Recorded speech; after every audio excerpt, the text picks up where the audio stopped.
सत्संग जी, प्यार से कहना जी। धन्य निरंकार जी। सत्संग जी, आज विज्ञान भी इस बात को मान चुका है कि इंसान की बाहरी दुनिया वैसी ही बन जाती है जैसा उसका आंतरिक विश्वास होता है। लेकिन सवाल यह है कि हमारा विश्वास किस पर है, संसार के नश्वर साधनों पर या इस अविनाशी निरंकार दातार पर जो हर पल हमारे अंग संग है। बाबा जी अक्सर फरमाते थे कि विश्वास कोई बाजार में मिलने वाली वस्तु नहीं है, या तो आत्मा का इस परमात्मा से सीधा नाता है। सत्संग जी, आज की यह विशेष वीडियो आपके जीवन की दिशा और दशा दोनों बदल देगी। आज हम वास्तविक संतों के जीवन से और ऐसे प्रैक्टिकल उदाहरणों से समझेंगे कि जब एक गुरु सिख का विश्वास इस दातार पर अटूट हो जाता है तो उसे विश्वास का फल किस रूप में मिलता है। इस वीडियो का एक एक शब्द आपके भीतर छिपे डर और चिंताओं को हमेशा के लिए खत्म कर देगा, इसलिए अंत तक हमारे साथ इस रूहानी सफर में बने रहिए। सत्संग जी, हम अक्सर कहते हैं कि मुझे भगवान पर विश्वास है, लेकिन क्या यह वाकई विश्वास है या केवल हमारी एक आदत है? अध्यात्म कहता है कि जब तक जीवन में सब कुछ आपकी मर्जी के मुताबिक चल रहा है और आप खुश हैं, तब तक विश्वास का पता नहीं चलता। विश्वास की असली परीक्षा तब होती है जब चारों तरफ अंधेरा हो, कोई रास्ता न सूझ रहा हो और फिर भी आप अंदर से शांत हो कि मेरे दातार मेरे साथ है। सत्संग जी, निरंकारी मिशन हमें केवल ईश्वर को मानने की बात नहीं कहता, बल्कि पहले जानने और फिर मानने का मार्ग दिखाता है। जब हम ब्रह्म ज्ञान द्वारा इस सर्वव्यापी निरंकार के साक्षात दर्शन कर लेते हैं, तब जो विश्वास पैदा होता है उसे अंधविश्वास नहीं बल्कि अटूट विश्वास कहते हैं। संसार में लोग विश्वास करते हैं अपनी तिजोरी पर, अपनी नौकरी पर या अपने सगे संबंधियों पर, लेकिन ये सब साधन परिवर्तनशील हैं। आज हैं तो कल नहीं। जब इन पर टीका विश्वास टूटता है तो इंसान अंदर से खोखला हो जाता है। गुरु सिख का विश्वास इस स्थिर, अचल और सर्वशक्तिमान निरंकार पर होता है। विश्वास का फल यह नहीं है कि आपके जीवन में कभी मुश्किलें नहीं आएंगी, बल्कि विश्वास का असली फल यह है कि मुश्किलों के बीच भी आपका मानसिक संतुलन और आंतरिक सुकून कभी भंग नहीं होगा। आप हर परिस्थिति को इस दातार की रजा और हुक्म मानकर स्वीकार करना सीख जाते हैं। कहा जाता है कि जाको राखे साइया, मार सके ना कोई, बाल न बांका कर सके जो जग बैरी हो। सत्संग जी, जब हम इतिहास के पन्नों को पलटते हैं तो हमें समझ आता है कि संतों का विश्वास कितना मजबूत होता है। वे परिस्थितियों को नहीं बदलते, वे अपने विश्वास से अपनी मनोदशा को बदल देते हैं। सत्संग जी, यदि हम सदगुरु बाबा हरदेव सिंह जी महाराज के जीवन काल की उस ऐतिहासिक घटना को याद करें जब मिशन के सामने अत्यंत कठिन और परीक्षा की घड़ी थी। संसार जी के अचानक चले जाने के बाद पूरी साध संगत गहरे सदमे में और असमंजस में थी। बाहर की दुनिया में तरह तरह की बातें हो रही थी, संशय के बादल मंडरा रहे थे, लेकिन उस समय बाबा हरदेव सिंह जी महाराज जो संग युवा थे, उन्होंने जिस अडिग विश्वास और शांत स्वरूप का परिचय दिया उसने पूरे इतिहास को बदल दिया। बाबा जी अक्सर एकांत में बैठकर इस निरंकार के चरणों में ध्यान लगाते थे। उनके भीतर यह अटूट विश्वास था कि यह मिशन किसी इंसान का चलाया हुआ नहीं है, या तो इस स्वयं निरंकार दातार का सत्य मार्ग है और इसकी रक्षा यह खुद करेगा। सत्संग जी, एक हवाई जहाज है, आसमान में हजारों फीट की ऊंचाई पर उड़ रही है। अचानक मौसम खराब हो जाता है, घने काले बादल घेर लेते हैं और आसमानी बिजली कड़कने लगती है। हवाई जहाज बहुत तेजी से हिलने लगता है, जिसे हम टर्बुलेंस कहते हैं। जहाज के भीतर बैठे हजारों यात्री बुरी तरह डर जाते हैं। कोई रो रहा है, कोई चिल्ला रहा है, कोई अपनी सीट को कसकर पकड़े हुए है। हर चेहरे पर मौत का खौफ साफ देखा जा सकता है। लेकिन उसी जहाज की एक सीट पर लगभग 8 से 10 साल का एक छोटा सा बच्चा बैठा हुआ है। वह आराम से अपनी कॉमिक्स बुक पढ़ रहा है, बीच बीच में मुस्कुराता है और बहुत शांत है, जैसे उसे इस बात का कोई एहसास ही नहीं है कि बाहर इतना बड़ा तूफान आया हुआ है। पास में बैठा एक सहयात्री जो डर से कांप रहा था, उस बच्चे की यह शांति देखकर हैरान हो जाता है। वह खुद को रोक नहीं पाता और उस बच्चे से पूछता है, बेटा, चारों तरफ इतना भयंकर तूफान है, सब लोग डर के मारे कांप रहे हैं, तुम्हें डर नहीं लग रहा? तुम इतने शांत कैसे हो? उस बच्चे ने बहुत ही मासूमियत और आत्मविश्वास से भरी मुस्कान के साथ उस यात्री की तरफ देखा और कहा, अंकल, मुझे डरने की कोई जरूरत नहीं है, क्योंकि इस हवाई जहाज का जो पायलट है ना, वो मेरे पापा हैं और मुझे पूरा भरोसा है कि मेरे पापा मुझे कभी आँची नहीं आने देंगे। सत्संग जी, इस उदाहरण की गहराई को समझिए। यह ब्रह्मांड भी ठीक उसी हवाई जहाज की तरह है। यहाँ कभी सुख की धूप आती है तो कभी दुखों और कलयुग के विकारों का भयंकर तूफान आता है। एक आम संसारी इंसान जिसका विश्वास बाहरी साधनों पर है, वह इस तूफान को देखकर डर से कांपने लगता है, शिकायतें करने लगता है। लेकिन एक सच्चा गुरसिख जो ब्रह्म ज्ञान की रोशनी में जी रहा है, वह जानता है कि इस सृष्टि रूपी जहाज का पायलट कोई और नहीं बल्कि उसका सदगुरु है और यह निरंकार दातार है। जब हमारा नाता इस ब्रह्मांड के रचयिता से जुड़ जाता है तो हमारे भीतर भी उस बच्चे जैसा अटूट विश्वास आ जाता है। हमें पता होता है कि चाहे परिस्थितियां कितनी भी खराब क्यों न लग रही हों, मेरे दातार मुझे कभी डूबने नहीं देंगे। यही है विश्वास का असली फल, हर हाल में निश्चिंत हो जाना। सत्संग जी, विश्वास का अर्थ यह नहीं है कि ईश्वर आपके अनुसार परिस्थितियां बदल देगा। विश्वास का अर्थ यह है कि वह परिस्थितियों के बीच आपको बदलने की शक्ति दे देगा। जब आप निरंकार पर पूरा विश्वास सौंप देते हैं तो आपकी चिंताएं उसकी जिम्मेदारी बन जाती है। सत्संग जी, जब हम निरंकार दातार पर विश्वास की बात करते हैं तो इसमें शर्तें नहीं होनी चाहिए। आम संसार का विश्वास कैसा होता है? दाता, अगर तूने मेरा यह काम कर दिया तो मेरा तुझ पर बहुत विश्वास है, और अगर यह काम मेरी मर्जी के खिलाफ हो गया तो मेरा विश्वास टूट गया। इसे विश्वास नहीं, इसे परमात्मा के साथ व्यापार कहा जाता है। ब्रह्म ज्ञान हमें सिखाता है कि विश्वास का असली फल तब मिलता है जब हमारा विश्वास शर्तों पर नहीं बल्कि समर्पण पर टिका हो। जब हम इस दातार को अपनी मर्जी का मालिक मान लेते हैं तो हमारे भीतर से यह डर निकल जाता है कि भविष्य में क्या होगा। विज्ञान भी कहता है कि एक अशांत और संशय से भरा हुआ दिमाग कभी सही निर्णय नहीं ले सकता। जब आपके भीतर यह संशय आ जाता है कि पता नहीं निरंकार मेरी मदद करेगा या नहीं, तो आपकी आत्मिक ऊर्जा बिखर जाती है। एक गुरु सिख का विश्वास सहज होता है। वह जानता है कि जो इस समय उसकी नज़र में बुरा लग रहा है, हो सकता है कि इस निरंकार की दूरदृष्टि में उसमें भी उसका कोई भला छिपा हो। विश्वास का फल यही है कि यह हमें शिकायत मुक्त जीवन जीने की कला सिखा देता है। संशय का एक छोटा सा कंकड़ भी विश्वास के विशाल घड़े को तोड़ सकता है। इसलिए विश्वास को हमेशा शुक्राने की दीवार से सुरक्षित रखिए। सत्संग जी, मिशन के इतिहास में ऐसे कई परम संत हुए जिन्होंने अपने मजबूत विश्वास से पूरी साध संगत को एक नई दिशा दी।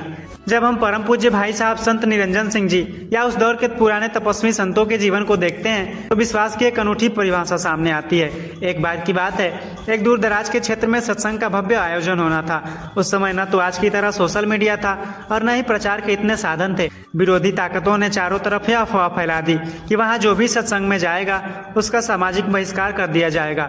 पंडाल पूरी तरह खाली पड़ा था। सेवादार भी थोड़े चिंतित थे कि इतनी तैयारी की है पर संगत कैसे आएगी। लेकिन मुख्य महापुरुष जो वहां विचार करने आए थे, उनके मुख्य मंडल पर एक असीम संतोष और मुस्कान थी। उन्होंने सेवादारों से कहा, संतों विचलित मत हो, यह सत्संग किसी इंसान की वाहवाही के लिए नहीं, यह इस निरंकार का हुक्म है। अपनी आस्था मजबूत रखिए। उन्होंने खाली कुर्सियों के सामने ही सुमिरन शुरू कर दिया और बेहद शांत भाव से विचार रखने लगे। उनका यह विश्वास देखकर सेवादारों का मन भी शांत हो गया। और जानते हैं विश्वास का क्या फल मिला? विचार शुरू होने के मात्र 10 मिनट के भीतर आसपास के गांवों के सैकड़ों लोग जो छिपकर विरोधियों की बात सुन रहे थे, वे उस शांत और पवित्र वाणी को सुनकर खींचे चले आए। देखते ही देखते पूरा पंडाल छोटा पड़ गया। जो लोग विरोध करने आए थे वे भी चरणों में बैठकर धन निरंकार कहने लगे। इस प्रसंग ने सिखाया कि जब आपका विश्वास गुरु और निरंकार पर अडिग होता है तो परिस्थितियों का रुख बदलते देर नहीं लगती। सत्संग जी, आज के चिकित्सा विज्ञान में एक बहुत ही प्रसिद्ध टर्म है जिसे प्लेसिबो इफेक्ट कहा जाता है। बड़े बड़े वैज्ञानिक और डॉक्टर्स इस बात पर रिसर्च कर चुके हैं। एक बार एक अस्पताल में गंभीर बीमारी से पीड़ित व्यक्ति भर्ती था। उसे दवाओं से कोई आराम नहीं मिल रहा था। उसका मानसिक बल पूरी तरह टूट चुका था। तब मुख्य डॉक्टर ने एक नया प्रयोग किया। उन्होंने उस मरीज से कहा, हमारे पास दुनिया की सबसे महंगी और चमत्कारी दवाई है जिसे खाने के बाद कोई भी मरीज कभी बीमार नहीं रहता। यह दवा सीधे विदेश से मंगवाई गई है। मरीज के मन में डॉक्टर की बात पर 100% विश्वास बैठ गया। डॉक्टर ने उसे केवल एक साधारण चीनी की मीठी गोली दे दी जिसमें कोई दवा नहीं थी। लेकिन मरीज का यह विश्वास इतना अटूट था कि यह दवा उसे ठीक कर देगी कि मात्र 3 दिनों के भीतर उसकी रिपोर्ट नॉर्मल आने लगी। वह पूरी तरह स्वस्थ होकर अपने पैरों पर खड़ा हो गया। डॉक्टरों ने जब रिसर्च की तो पाया कि दवा ने काम नहीं किया था, बल्कि मरीज के भीतर के विश्वास का फल था जिसने उसके शरीर की रोग प्रतिरोधक क्षमता को जगा दिया। सत्संग जी, जब एक संसारी डॉक्टर की बात पर किया गया विश्वास एक मरते हुए इंसान के शरीर को ठीक कर सकता है तो विचार कीजिए, जिस इंसान का विश्वास इस पूरे ब्रह्मांड के रचयिता, इस सर्वशक्तिमान निरंकार दातार पर हो जाए, उसके जीवन का कल्याण कैसे नहीं होगा। हमारे जीवन की चिंताएं, हमारे मानसिक तनाव भी एक बीमारी की तरह हैं। जब हम सदगुरु के वचनों पर 100% विश्वास कर लेते हैं कि सिमरन करने से हर संकट टल जाता है, हमारा मन शांत हो जाता है। यह विश्वास ही हमारे जीवन में सकारात्मक बदलाव लेकर आते हैं। विश्वास वह रूहानी चाबी है जो बंद किस्मत के उन दरवाजों को भी खोल देती है जिनके सामने इंसान हार मान चुका होता है। चिंता करने का मतलब है कि आपको निरंकार की शक्ति पर शक है, और शुक्राना करने का मतलब है कि आप उसकी रजा में पूरी तरह सुरक्षित हैं। एक गुरसिक का जीवन हमेशा शुक्राने से भरा होता है। बाबा जी अक्सर अपनी साखियों में समझाते थे कि जो इंसान दी हुई दातों का शुक्राना नहीं कर सकता वह आने वाली दातों को संभालने के काबिल भी नहीं होता। जब हम हर हाल में, चाहे सुख हो या दुख, निरंकार का शुक्राना करते हैं तो हमारा विश्वास मजबूत हो जाता है। संसारिक लोग दुख आते ही कहते हैं कि मेरे साथ ऐसा ही क्यों हुआ, लेकिन गुरु सिख कहते हैं दाता तेरी कोई मौज होगी, तूने अगर यह परिस्थिति दी है तो इससे बाहर निकलने का रास्ता भी तू देगा। यही वह अवस्था है जहाँ विश्वास अपने चरम पर पहुंच जाता है। जब आप इस दातार को अपना रक्षक मान लेते हैं तो दुनिया का कोई भी भय आपको छू नहीं सकता। सत्संग जी, क्या आपने कभी बहती हुई नदी में एक सूखे पत्ते को बहते हुए देखा है? उस पत्ते का अपना कोई ठिकाना नहीं होता, उसकी अपनी कोई जिद नहीं होती। नदी जहाँ ले जाए वह चुपचाप उधर ही बह जाता है। अध्यात्म की दुनिया में इसे ही पूर्ण समर्पण और अटूट विश्वास कहते हैं। आइए जानते हैं कि जब एक गुरसिख की सूखे पत्ते की तरह निरंकार की रजा में समर्पित हो जाता है तो उसके जीवन के सारे तनाव कैसे पल भर में गायब हो जाते हैं। विश्वास का अर्थ केवल यह नहीं है कि हम इस बात पर भरोसा रखें कि निरंकार हमारे दुखों को दूर कर देगा। विश्वास की सबसे ऊंची अवस्था वह है जब हम यह जान लेते हैं कि जो कुछ भी समय हमारे जीवन में घटित हो रहा है, चाहे वह हमारी बुद्धि के अनुसार सही हो या गलत, उसमें इस निरंकार दातार की कोई न कोई रजा छिपी हुई है। इंसान की सबसे बड़ी समस्या यह है कि वह हर परिस्थिति पर अपना नियंत्रण चाहता है। वह चाहता है कि व्यापार उसकी मर्जी से चले, परिवार उसके अनुसार व्यवहार करे और परिस्थितियां हमेशा उसके अनुकूल रहें। जब ऐसा नहीं होता तो उसका विश्वास डगमगाने लगता है।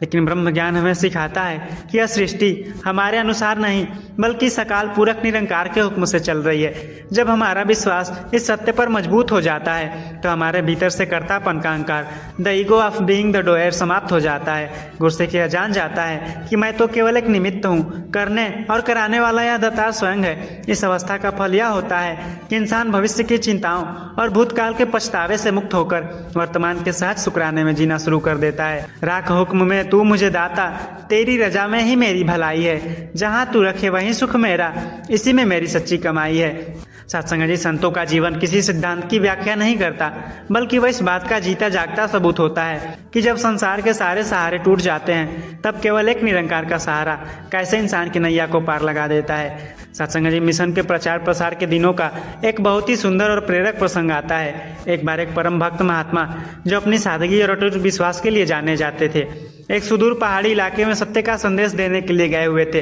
वहाँ मौसम अचानक बेहद खराब हो गया। कड़ाके की ठंड, मूसलाधार बारिश और चारों तरफ घना अंधेरा छा गया। वे जिस कच्चे मकान में ठहरे हुए थे उसकी छत से पानी टपकने लगा और ठंड इतनी बढ़ गई कि उनके पास तन ढकने के लिए पर्याप्त साधन भी नहीं थे।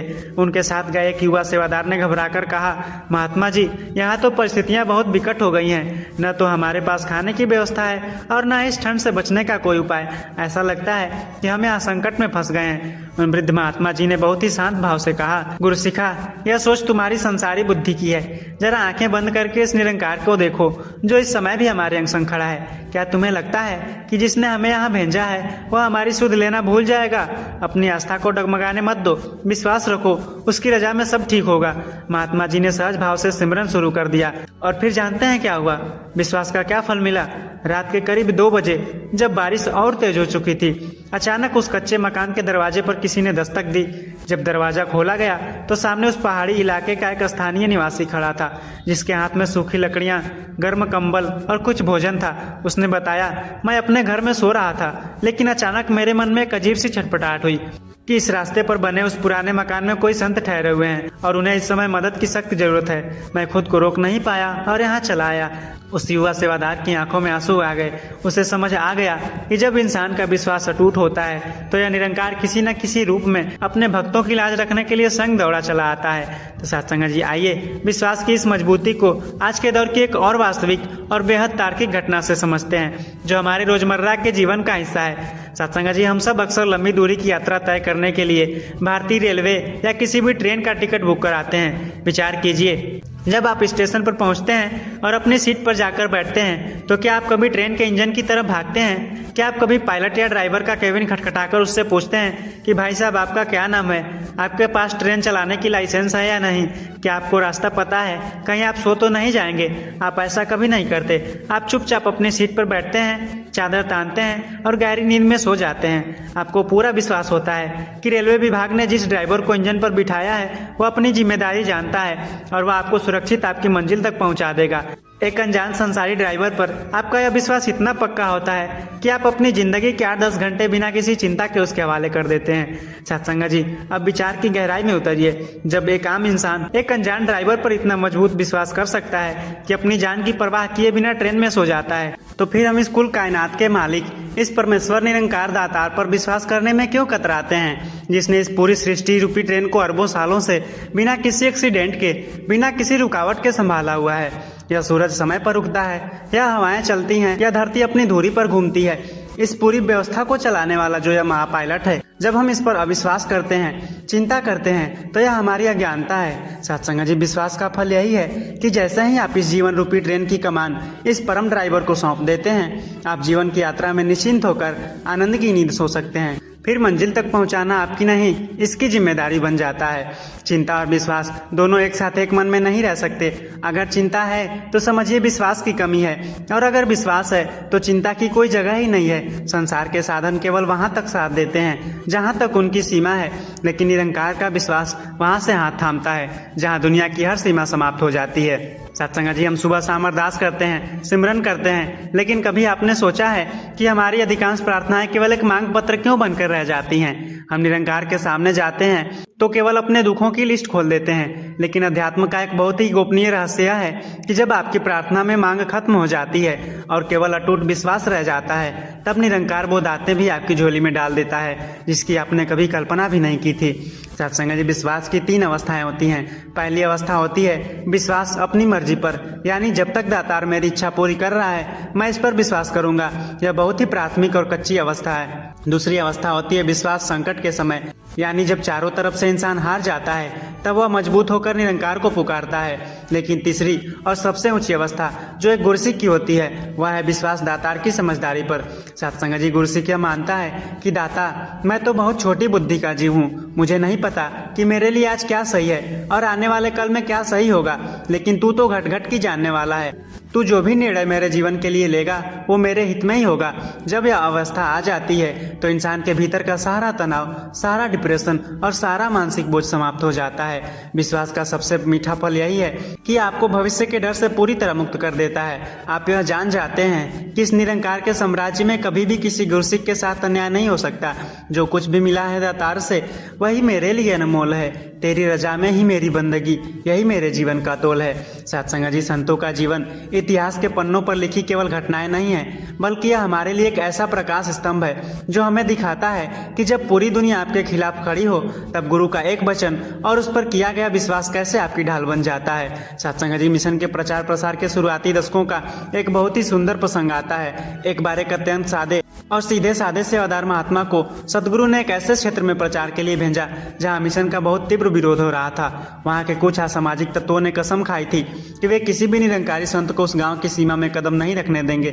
जब वे महात्मा जी गांव के बाहर पहुंचे तो कुछ स्थानीय शुभचिंतकों ने उन्हें रोक लिया और कहा, महात्मा जी आगे मत जाइए, वहां का माहौल बहुत खराब है, लोग लाठियां लेकर खड़े हैं, आपके प्राणों को संकट हो सकता है। उन सेवादार महात्मा जी ने अत्यंत सहजता से मुस्कुराते हुए अपने थैले को संभाला और कहा, संतों, मुझे मेरे सदगुरु ने हुक्म दिया है कि वहां जाकर प्यार और तिनके का संदेश देना है। जब मेरे सिर पर मेरे गुरु का हाथ है और मेरे अंगसंग या निरंकार है तो मुझे किसी इंसान का क्या भय।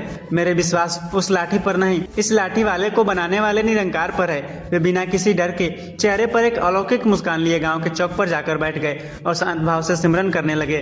तो ही निरंकार, मैं तेरी शरण हाँ, मैनू बख्श लो। विरोधियों की भीड़ उन्हें मारने के उद्देश्य से आगे बढ़ी, लेकिन जैसे ही उन्होंने उन महात्मा जी का शांत, निर्भय और क्रोध मुक्त चेहरा देखा, उनके हाथों की लाठियां थम गई। महात्मा जी की आंखों में कोई गुस्सा नहीं था, केवल एक असीम करुणा और विश्वास था। भीड़ के मुख्य नेता का दल उस शांत स्वरूप को देखकर पिघल गया। उसने अपनी लाठी नीचे डाल दी और महात्मा जी के चरणों में गिरकर रोने लगा कि हमें माफ कर दीजिए, हम तो आपको अपना दुश्मन समझ रहे थे, लेकिन आपके भीतर तो साक्षात ईश्वर का वास दिखाई दे रहा है। विश्वास का यह फल मिला कि जो गांव कभी कट्टर विरोधी था वह पूरा का पूरा गांव एक साथ संगत का मजबूत केंद्र बन गया। तो सत्संग जी, आइए विश्वास के इस फल को एक और बेहद व्यवहारिक और वैज्ञानिक उदाहरण से समझते हैं, जिसे सुनकर आपका तार्किक मन भी झूम उठेगा। सत्संग जी, आप सबने कभी न कभी किसी सर्कस या कलाबाजी का खेल जरूर देखा होगा। वहाँ एक बहुत ही रोमांचक खेल होता है जिसे ट्रेपेज एक्ट कहते हैं, जहाँ कलाकार आसमान में हजारों फीट ऊपर बंधी हुई रस्सियों पर झूलों पर कलाबाजी करते हैं। गौर कीजिएगा, एक कलाकार हवा में बहुत ऊंचाई पर झूल रहा होता है। अचानक वो अपने झूले को छोड़ देता है और हवा में बिल्कुल मुक्त हो जाता है। कुछ सेकंड के लिए वह हवा में पूरी तरह निराधार होता है। नीचे गहरी खाई होती है, लेकिन वह कलाकार हवा में 3-4 कलाबाजियां खाता है और पूरी निश्चिंतता के साथ अपने हाथ आगे बढ़ाता है। ठीक उसी समय दूसरी तरफ से झूलता हुआ उसका साथी कलाकार आता है और हवा में ही उसके हाथ को कसकर पकड़ लेता है। पूरा स्टेडियम तालियों से गूंज उठता है। अब यहाँ एक बहुत ही गहरा मनोवैज्ञानिक सच छिपा है। हवा में झूले को छोड़ने वाले उस पहले कलाकार से जब एक बार पूछा गया कि जब तुम हवा में झूले को छोड़ते हो और नीचे मौत की खाई होती है तो क्या तुम्हें डर नहीं लगता? तुम इतने निश्चिंत होकर हाथ आगे कैसे बढ़ा देते हो? उस कलाकार ने बहुत ही सुंदर उत्तर दिया। उसने कहा, मुझे अपनी ताकत पर भरोसा नहीं होता, मुझे पूरा विश्वास उस दूसरे साथी पर होता है जो दूसरी तरफ से आ रहा है। मेरा काम सिर्फ झूला छोड़कर आगे बढ़ाना है। मुझे पकड़ने की और मेरी जान बचाने की पूरी जिम्मेदारी उस दूसरे साथी की होती है। हमारा यह विश्वास ही उस खेल को मुकम्मल बनाता है। सत्संग जी, इस उदाहरण को अपनी जिंदगी पर लागू करके देखिए। हमारा यह जीवन भी उस रस्सियों के खेल की तरह है। कई बार ऐसी परिस्थितियां आती हैं जब हमारे पैरों के नीचे की जमीन खिसक जाती है, हमारे सारे संसारी सहारे छूट जाते हैं और हम हवा में निराधार महसूस करते हैं। संसारी इंसान इस अवस्था में डर कर चिल्लाने लगता है, लेकिन एक गुरसिख जानता है कि उसका काम केवल संसार के मोह और कर्तापन के झूले को छोड़कर इस निरंकार के आगे अपना हाथ फैला देना है। दूसरी तरफ से उसका सदगुरु और यह निरंकार दातार हमेशा तैयार खड़ा है। जब आप पूरे विश्वास के साथ अपनी कमान इसके हाथ में सौंप देते हैं तो यह दातार आपको कभी गिरने नहीं देता। यही है विश्वास का असली फल, जब आप निराधार होकर भी इस परम आधार के भरोसे सुरक्षित हो जाते हैं। विश्वास का मतलब यह नहीं है कि जीवन में कभी अंधकार नहीं आएगा। विश्वास का मतलब यह है कि अंधकार के बीच भी आपको यह पूरा भरोसा रहेगा कि सुबह का सूरज निश्चित है। जब आप अपनी नाव की पतवार निरंकार को सौंप देते हैं तो तूफानों की इतनी औकात नहीं रहती कि वे आपकी नैया को डुबा सकें। तो सत्संग जी, हमने विश्वास की गहराइयों को मापा, संतों के पावन प्रसंगों को सुना और विज्ञान से लेकर प्रकृति के व्यवहारिक उदाहरणों को भी देखा। लेकिन वीडियो के इस अंतिम पड़ाव पर आकर अपने दिल पर हाथ रखकर एक बात खुद से पूछिए कि आज इस वीडियो को बंद करने के बाद जब आप अपनी रोजमर्रा की जिंदगी में वापस लौटेंगे तो क्या आपकी चिंताएं वैसे ही बनी रहेंगी, या आज सचमुच आप अपने सारे बोझ इस निरंकार के चरणों में छोड़कर पूरी तरह हल्के होने वाले हैं? विश्वास का फल कोई ऐसी वस्तु नहीं है जो भविष्य में किसी एक खास दिन आपको मिलेगी। विश्वास का फल तो आज और अभी मिलने वाला वह आत्मिक सुकून है जो आपकी दुनिया की हर दौड़ से मुक्त कर देता है। जब हम कहते हैं कि विश्वास का फल मीठा होता है तो उसका असली अर्थ यह है कि इंसान का मन पूरी तरह से सहज और शांत हो जाता है। एक गुरसिख कभी इस बात के लिए परेशान नहीं होता कि कल क्या होगा, क्योंकि वह जानता है कि जिसने आज तक संभाला है वह आगे भी संभालेगा। संसार में लोग तब तक दुखी रहते हैं जब तक वे स्वयं को कर्ता मानते हैं। जिस दिन आपके भीतर यह अटूट विश्वास बैठ जाता है कि दाता यह जीवन भी तेरा, यह परिस्थितियां भी तेरी और इनसे पार लगाने वाली तेरी रजा भी तेरी, उसी क्षण आपके जीवन से क्लेश, तनाव और अवसाद का अंधेरा हमेशा के लिए मिट जाता है। विश्वास का सबसे बड़ा फल यही है कि आपको यह हर हाल में मुस्कुराना और हर परिस्थिति में शुक्राना करना सिखा देता है। इस पूरी वीडियो की आत्मा को संतों ने इस एक दोहे में समेट दिया है, चिंता ताकि कीजिए जो अनहोनी होए, अनहोनी होनी नहीं, होनी हो सो होए। अर्थात जब इस निरंकार के साम्राज्य में कुछ भी इसकी मर्जी के बिना नहीं हो सकता और ये हमारा परम पिता है तो फिर चिंता किस बात की? जो होना है वह इसके हुक्म में ही होना है और इसका हुक्म हमेशा कल्याणकारी होता है। सत्संग जी, नाव कितनी भी मजबूत क्यों न हो, वह तब तक सुरक्षित नहीं है जब तक वह किनारे से बंधी है, लेकिन जब वह बीच मंझधार में होती है तो उसे केवल मल्लाह का भरोसा होता है। हमारी जीवन रूपी नैया के मल्लाह स्वयं हमारे सदगुरु और यह निरंकार दातार हैं। तो आइए आज हम सब मिलकर पूज्य सदगुरु माता सुदीक्षा जी महाराज के पावन चरणों में यही सच्चा और निष्काम अरदास करें कि हे सच्चे पातशाह, हमें ऐसी मति और ऐसा अटूट विश्वास बख्शना कि दुनिया की कोई भी तूफान हमारी आस्था को डिगा न सके। हमारा मन हमेशा शुक्राने के भाव में डूबा रहे। सत्संग जी, यदि आज के इन विचारों ने आपके मन की चिंताओं को थोड़ा भी कम किया हो, आपके भीतर विश्वास का एक नया दीपक जलाया हो, तो कमेंट बॉक्स में तू ही निरंकार, मैं तेरी शरण हाँ और मैनू बख्श लो या धन निरंकार जी लिखकर अपनी हाजिरी जरूर लगाएं। सत्संग जी, आपका एक कमेंट किसी और निराश मन के लिए भी प्रेरणा बन सकता है। तो इस वीडियो को साथ संगत के संतों और अपने परिवार के साथ अवश्य साझा करें ताकि हर घर में सहजता का वास हो सके। और सत्संग जी, साथी अगर चैनल पर नए हैं तो इस रूहानी परिवार का हिस्सा बनने के लिए सब्सक्राइब करना न भूलें और वीडियो में अंत तक बने रहने के लिए धन्यवाद। सत्संग जी, प्यार से कहना जी, धन्य निरंकार जी।